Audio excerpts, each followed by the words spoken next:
Hello and welcome to a webinar co-hosted by RMW Commerce and Willow Commerce. 5 signs that you might be underinvested in Walmart. I mean, those that follow me know I talk about Amazon a lot, but something that we've been tracking over the last 3-4 years is the growth of Walmart Marketplace. So I thought this might be an interesting conversation for the audience to learn a little bit more, talk with a software vendor that helps sellers on the platform, as well as with an actual Walmart seller who's been on Amazon, who's still on Amazon, but is using Walmart as an alternative channel. So I always love these kinds of stories because I think um, people just want real information about what's happening on these channels. So I'm excited to talk to you today. So obviously, you know me, I'm Rick Watson. I'm your host. You may not know Amar. He's CEO of a company called Willow Commerce. So happy to have you here, Amar. Thank you. Thank you, Rick. Thank you and welcome. And if you have questions, there is a comment box on the webinar. So thank you so much. Amar is in New Jersey. I'm here in New York City. So we're not too far. We're only separated by a river. Um, as we get into the content, I wanted to lay a little backdrop about e-commerce broadly, which is uh, e-commerce is still a great place to be. Over the last several years, COVID obviously produced a big jump in e-commerce, but experts are predicting continued growth in e-commerce, and so this is definitely relevant to our discussion today. And even though retail is still growing and e-commerce as a percentage of the growth in overall retail is slightly declining, it doesn't mean e-commerce is declining. All arrows are still pointing up and to the right, and so we're you know we're always excited about that here. Um, you know, so that's kind of where we go. And on the Walmart side, Walmart's net sales obviously continue to increase. Their digital business continues to increase. Walmart's seller population and Walmart's e-commerce business has been growing north of 30% on its own, 30% year over year, which is really like 3 times the growth of the Amazon marketplace right now, which is, I think, not a lot of people realize.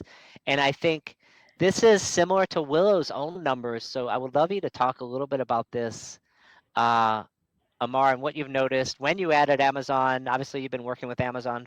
When you added Walmart, you obviously been working with Amazon for a long time, and some of the differences you've noticed in sellers that have adopted and not adopted. So on whenever we talk with the client, right, the first hand is like, oh, we are live on Amazon. So we try to touch base them if they are live on any other marketplace or not. So most probably we find in like 2018-19 was like everyone was just like talking about Amazon, right? Slightly everyone compared to the different marketplace because after Messi came to accept the vendors, right? Target came like accepting vendors and start like similar story. Walmart start earlier, but Walmart is always tough listing products and Yeah. managing inventory. So many sellers was give up because of the system was not as smooth like Amazon. So we come up, especially I was working in the warehouse, so I come up with idea like why do we don't have in the market the one systems that help to add more and more marketplace and have a growth. So we adding whenever we add client, so most of the client is selling 85% on Amazon's and 15 to 20% only on like eBay and Walmart. Right? The Uh-huh. three people are talking always, Right. and we see when they come to the Amazon and synchronize their listings, and they see like if Walmart able to beat 50%. So we will have a like Mark and Laura will join very soon. So we will discuss like more with the real case studies with Mark and Laura to see Yeah. how we like how the Walmart has opportunity to increase their sales. Yeah. No, that makes sense. I appreciate you sharing that perspective that, Walmart for a lot of sellers is still 15 to 20% of their Amazon sales. Um, And look, having all of your eggs in one basket 100% is never a great idea for a seller. Yeah. As we've all learned, if you've been on marketplaces for more than 5 minutes, you realize that pretty quickly. Speaking of, Amazon is also getting more crowded. Um, it's not it's not like Amazon is slowing down, even though the growth rate is slightly slower. There's still lots of new sellers coming on every day, a million new sellers. Walmart is not near these numbers, and so as a result, it's less competition on this Less site. competitions. Yeah, less competition, which is to me great. You always want to be a bigger fish in a smaller pond, and so the idea that you don't have to spend as much in advertising, so your margin on Walmart will be slightly greater because your Amazon ad budget needs to be bigger to stand out in such a crowded market. Right. Uh, and so that's definitely something we've seen with sellers that we advise. Um, and Amazon, it's gotten so bad that Amazon is now putting out press releases when they don't raise rates, and like it's a big, you should throw a parade for them because one year they don't raise rates. So, um, look, regardless, Amazon is still a great place to be. Of course, we're not saying that, and you should always be on Amazon, but we're trying to identify these alternative channels that we feel that are under invested across the landscape. In terms of growth, I mean, the biggest growth stories have been kind of the rise of Temu and Shein. We'll see what happens with the dropping of the de minimis from Chinese or origin goods and other things. And so that is going to remain to play out over the next months and years. But Walmart is the number two e-commerce site in the United States and the number one retailer worldwide. And so what you have here is a trusted platform, and the marketplace allows you to take advantage of that trusted brand, Walmart, because your consumers are there. And Walmart is getting better and better at digital, and they're getting it better at digital really since they acquired Jet.com several years ago. As Amar said, Yeah. Walmart launched a marketplace back in like 2011 or something like that, but it was kind of left alone. It was very hard to get on. It was hard to get invited to. I don't know, what experience did you have trying to get sellers on in the early days? So in early days is like now the API is like very smoothly working. Walmart before there has a big problem with their own APIs. Whenever you are importing their product feeds, they have a one Excel sheet. I don't know if you get chance to reviews in the past. Those Excel sheet work based on the category. So every category you select, their attributes and their relevant needed, all the details that change. Hmm. So for as a sellers, it's very tough to figure it out in their own products how many Right, attribute will be aligned with that category. So right, I see that the very tough time in the first step is like creating products. right. And right now, what I see in other sellers through Willow is they are building their brands on a Mm, Walmart. So it is the time right now is a perfect time to jump on the Walmart, start building your own brands there because now Walmart allow also to create your brand page similar like how the Amazon. So you create your own brand page on a Walmart, right, similar like Amazon's, right, and you get like early access there.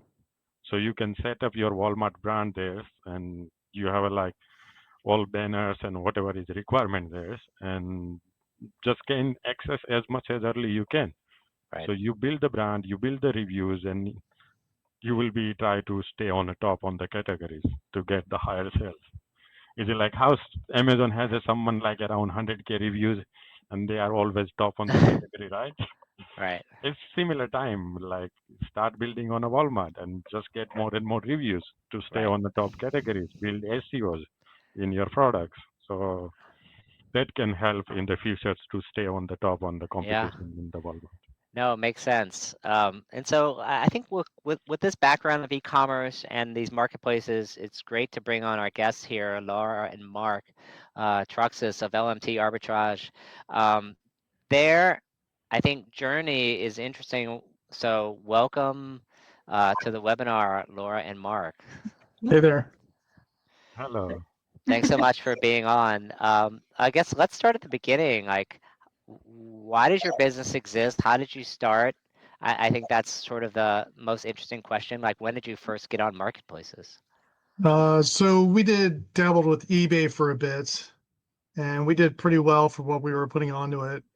And then we decided after maybe years procrastination to get on Amazon, and that's skyrocketed to being doing what we were doing on eBay.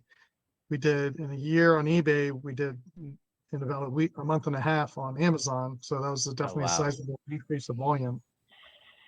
So we did real well with that, and I finally, I think after 6 months of doing Amazon, we said, well, we really should do Walmart also.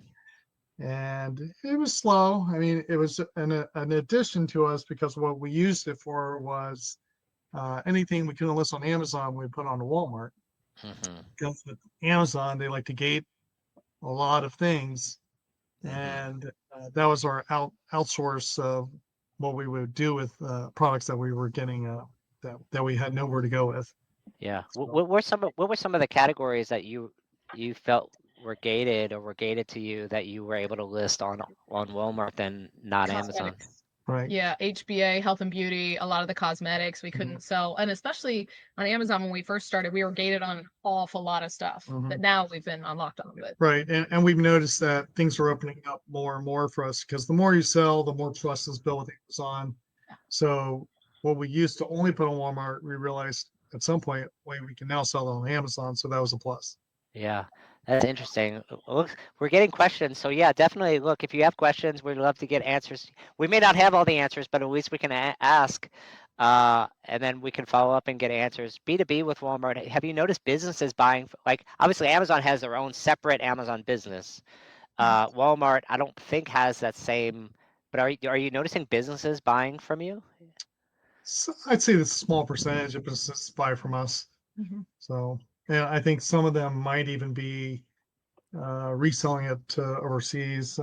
So yeah, we've had some, we can tell by the shipping label.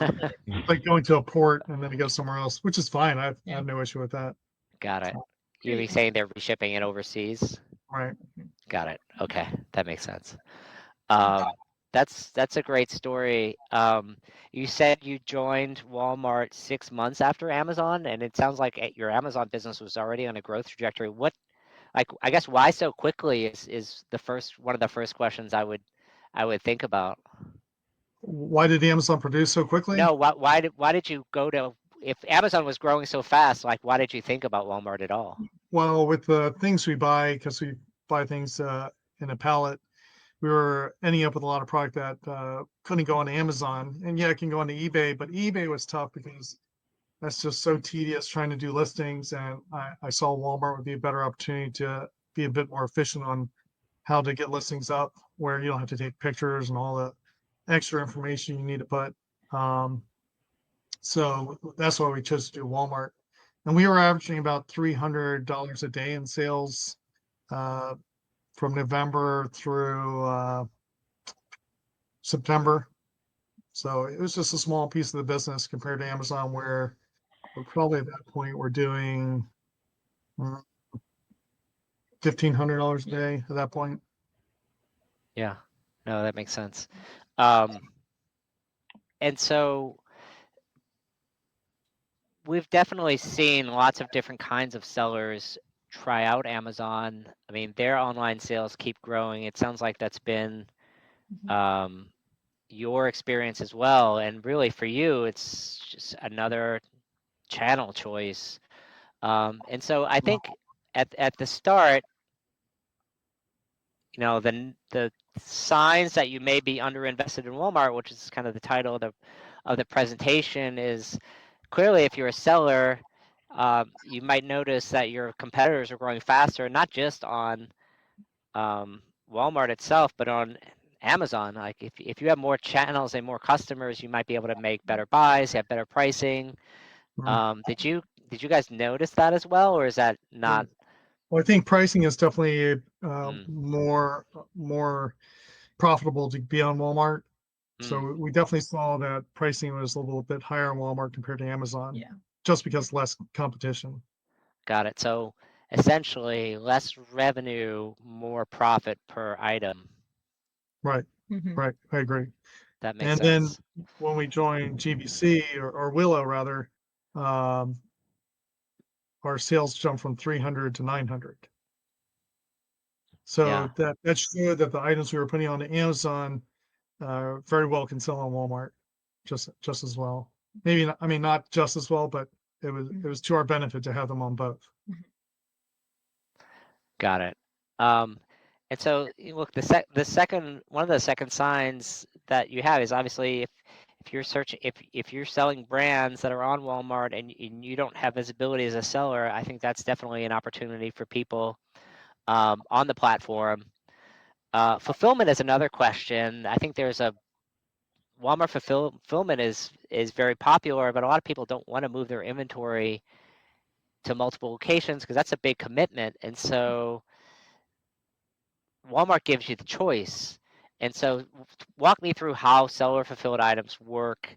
Maybe, I know you don't have experience with WFS, but like, does it work just fine for you as a seller, or is there any differences that you would note compared to Amazon if you're fulfilling as a seller?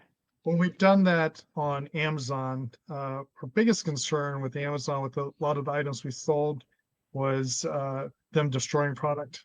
That was our biggest concern because we would have things that have expirations.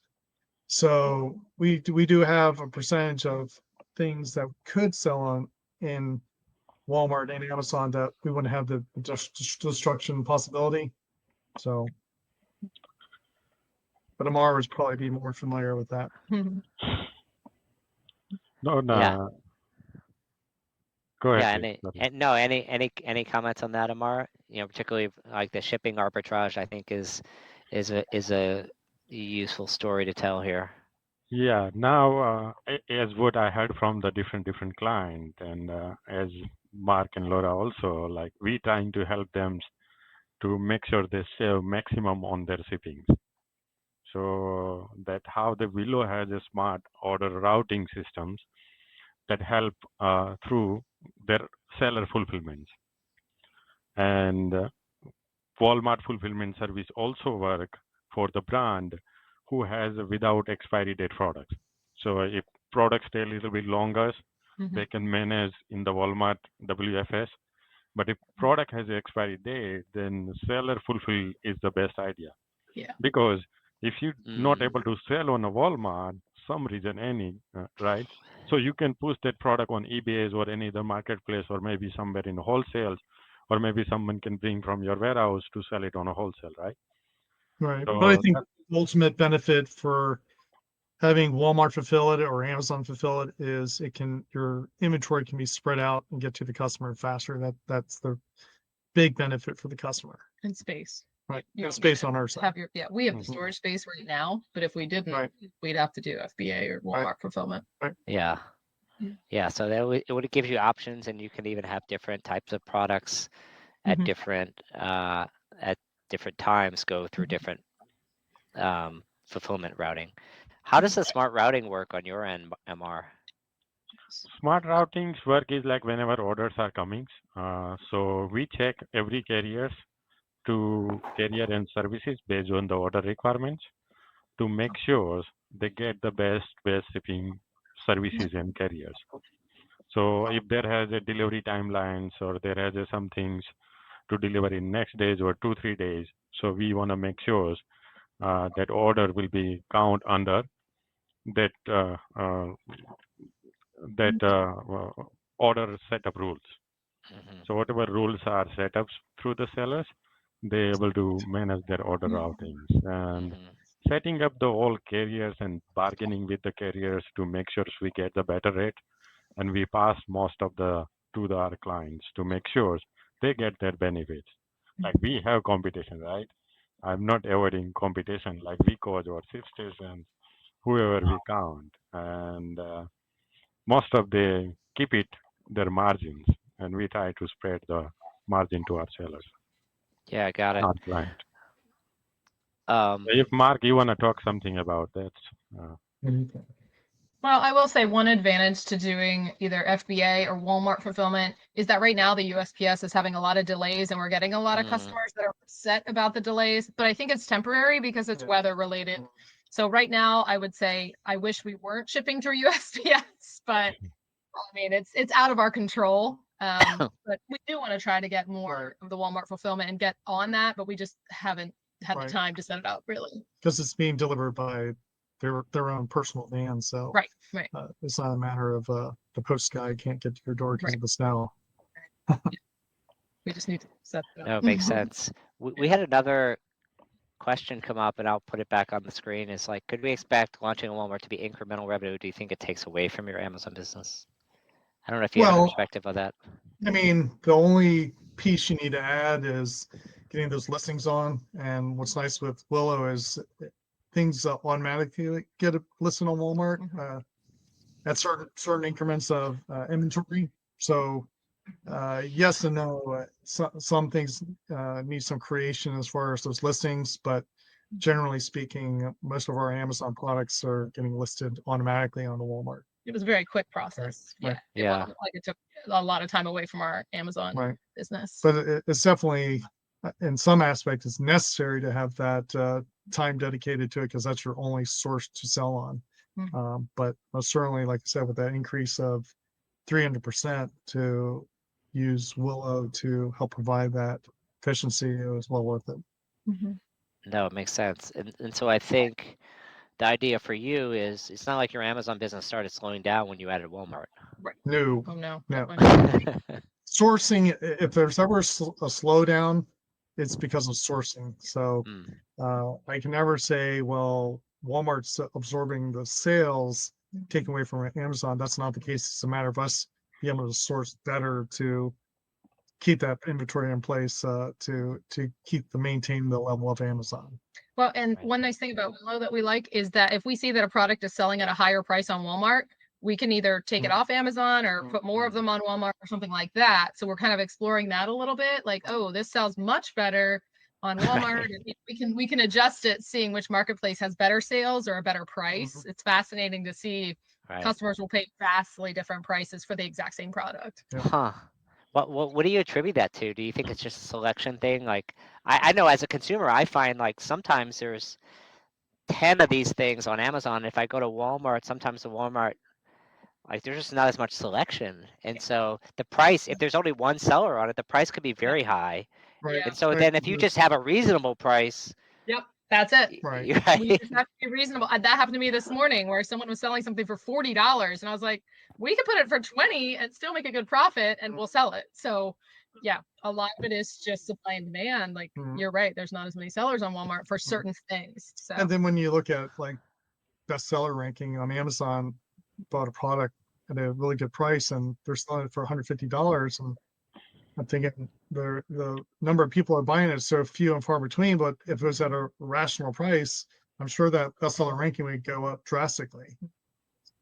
Right. Yeah, no, for sure.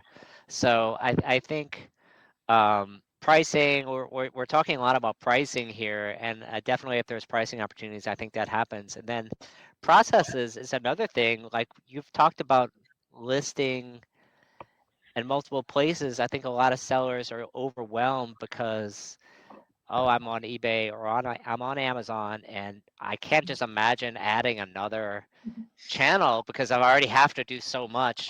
How did you guys change your processes to accommodate, I guess, new channels as you expanded?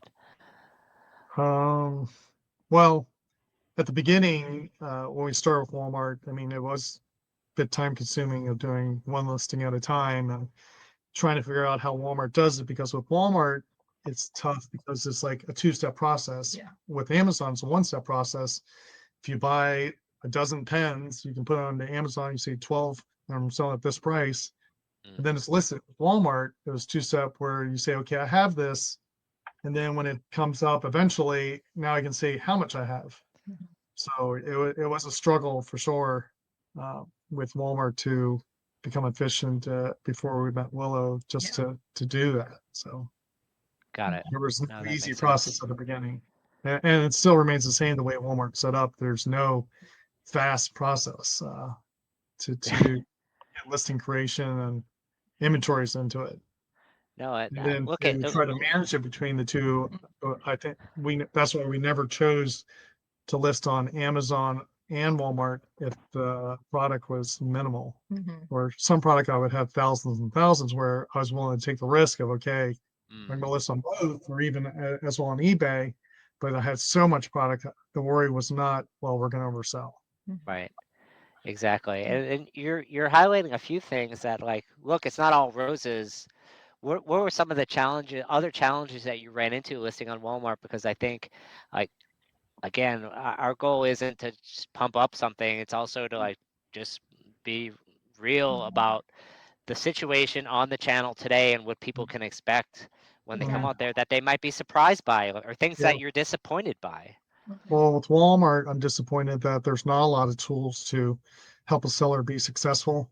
We're starting to find some here and there, but even when I've tried them, the tools aren't really as nearly as efficient as Amazon's tools, like Seller Amp, Keepa. There's no tools out there to know, Right. okay, I'm selling this and she's selling it, but I don't know how many she has, so I can't really base my decision of what my right price is when she's selling it. She may have 1,000 of them, she may only have one. So Uh-huh. and I don't know how much does this product sell per month. Has it ever sold? Like, Right. we don't There's know. there's nothing to know for us to be confident to know what to do with Walmart.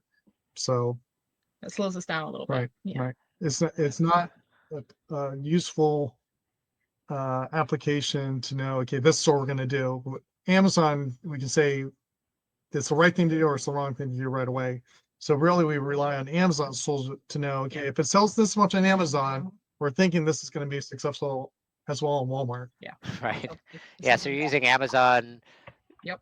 analytics to help you sell Mhm. on Walmart, sounds like. And maybe, but I mean, It's not always. it's not always accurate. So it might sell well on Amazon, doesn't mean it's going to sell on Yep. Walmart. So we can only make that decision. So Got it.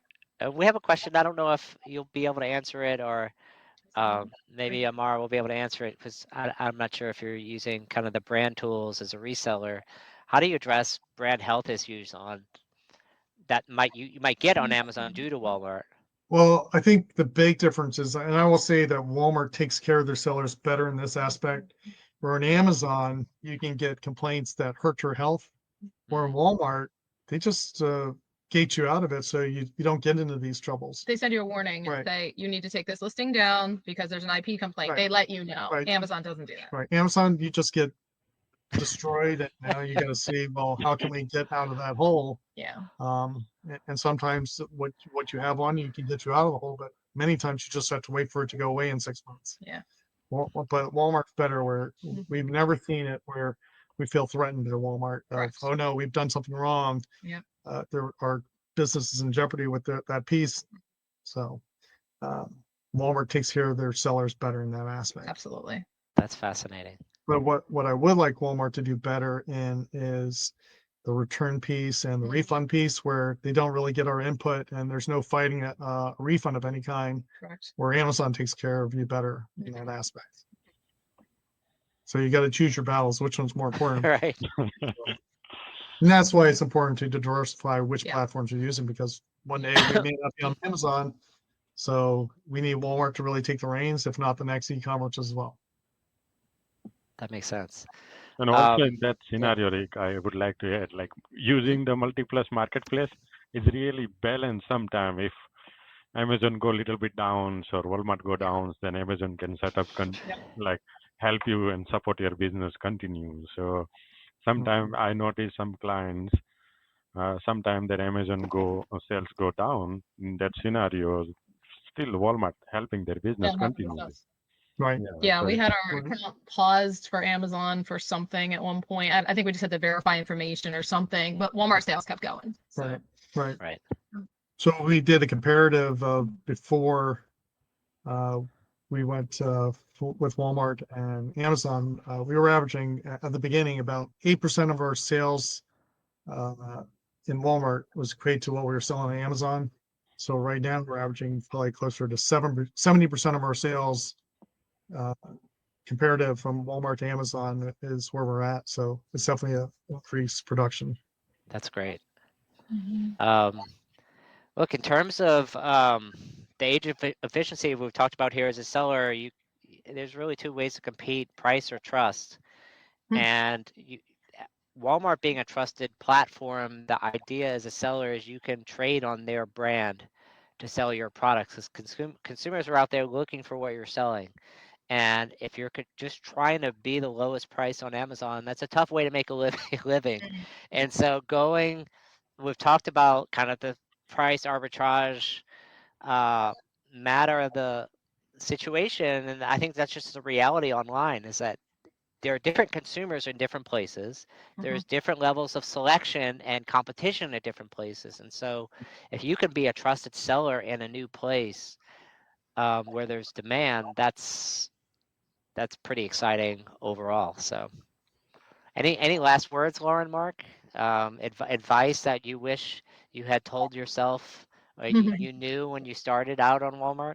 Well, I think you touched base on something important just then about being the lowest price. And we don't always necessarily go with the lowest price. If you have the tools to know, okay, well, if this product sells 500 a month and the lowest price is, well, not going to make you any money, but if you see that there's potential that these low ballers will sell out, you can just sit on something and wait a week or two. Don't go with that lowest price. Right. We'll think, Right. okay, well, the only way to be successful if we're going to do any e-commerce is to be the lowest price. It's not necessarily true. Yeah. I definitely, it resonates with my experience with marketplace, is that there's always a lower price. But the question is, for how long is it going to be on there? Because if you have a better supply, then you can win. You can win in the end, and I think that's a much better place to be if you're not chasing those bargains. Any last words from you, Amar, in terms of like what sellers can expect, or what efficiencies you think sellers can gain by being on another channel? Less competitions, like compared to the Amazon and Walmart. Amazon has just so many signage sellers, right? And that reasons your product or your whatever category you have highest competitions compared to the Walmart, because Walmart in the same category you don't have much competitors, because most of the Walmart sellers you will find in the local USA. Right. So most of are either doing the drop shipping or they're using WFS, direct Walmart fulfillment centers. Right. So that's what I notice opportunity at the Walmart and other marketplace. But going as many as marketplace is really good idea. Doesn't matter your product or their sell or not, because your present is still help you somewhere those keyword search in the Googles or any other search engine as well. Right. So adding more and more marketplace, I don't think doesn't have anything to lose. Because marketplace doesn't charge you monthly subscription. We only just charge a little bit. Right. Yeah, No matter, exactly. right? So Exactly. yeah, so I think adding more marketplace is in a business balance very well. If any And one I think affected. Yeah, go ahead, Lois. And I think having an inventory management company like Willow to keep that all streamlined makes it so much easier. When we were trying to just manage it ourselves and, oh, what's on Walmart, what's on Amazon, and that was very, very challenging. But now that we can look at, our warehouse and see what's listed where and move things around, it makes it much more manageable. I don't think we could do this if we didn't have some kind of inventory management in place for all the marketplaces. And shipping is the same way, where we can just ship everything from all the marketplaces all at once. We don't even know sometimes which marketplace we sold it on. It doesn't matter. Right. Yeah. So your staff doesn't need to do it by channel, which is great. Yeah. Awesome. Well, I appreciate everyone being on the webinar today. We had a great participation, questions. Thank you, of course, Mark and Laura, for telling your story. I know it's not easy to get yourself out there and tell your experience. And thank you, Amar, for helping with the webinar as well. So I appreciate it. Thank you, everyone. And we will send, if you are on the webinar, we will definitely send out slides to people who registered and be doing any follow-ups if you have any questions that we can help answer. Awesome. Cool. All right. All right. Thanks. Thanks.